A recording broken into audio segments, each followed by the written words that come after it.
ká màmá sí tí wọ́n wà láyé tí wọ́n wà láàyè tí wọ́n wà láàyè afẹ́fẹ́ ní ọlọ́run bí àwọn akọrin ti ṣíwájú wa nínú orin. Praise the Lord. And I love to praise the Lord. Praise the living Jesus.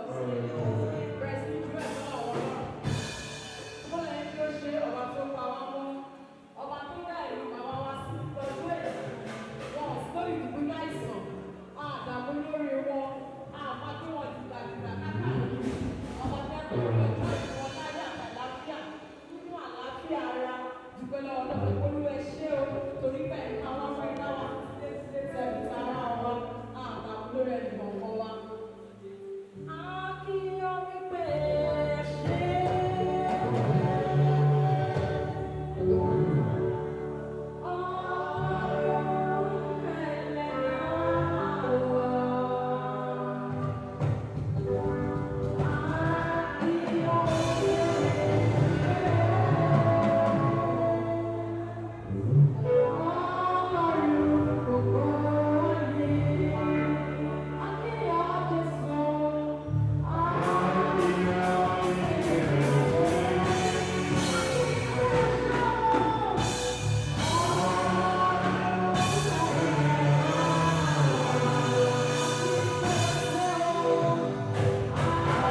kó máa fi kàkàrọ̀.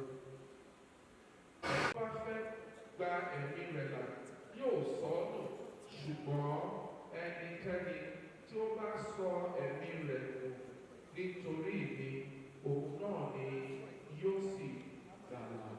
Èyí ni ìrere náà.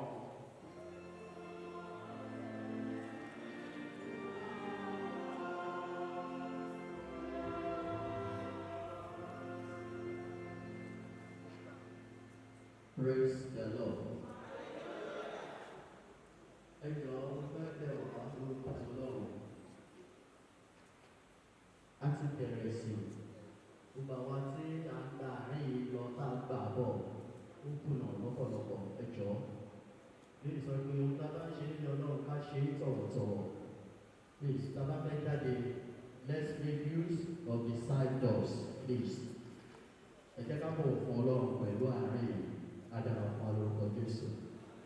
À ń tẹ̀síwájú bí a ti ń kọrin ojú ewé mẹ́fà ìwé ọwọ́ wa.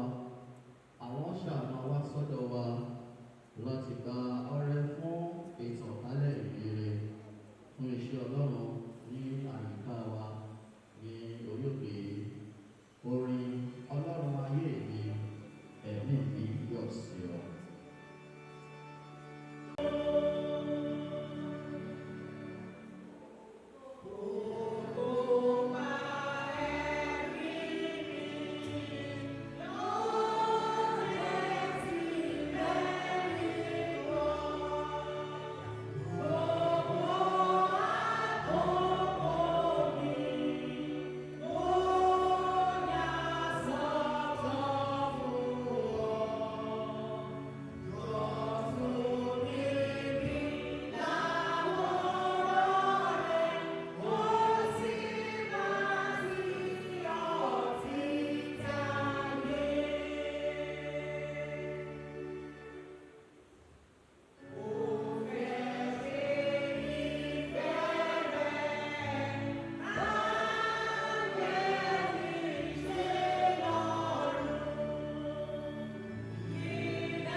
Thanks for watching Gboah TV.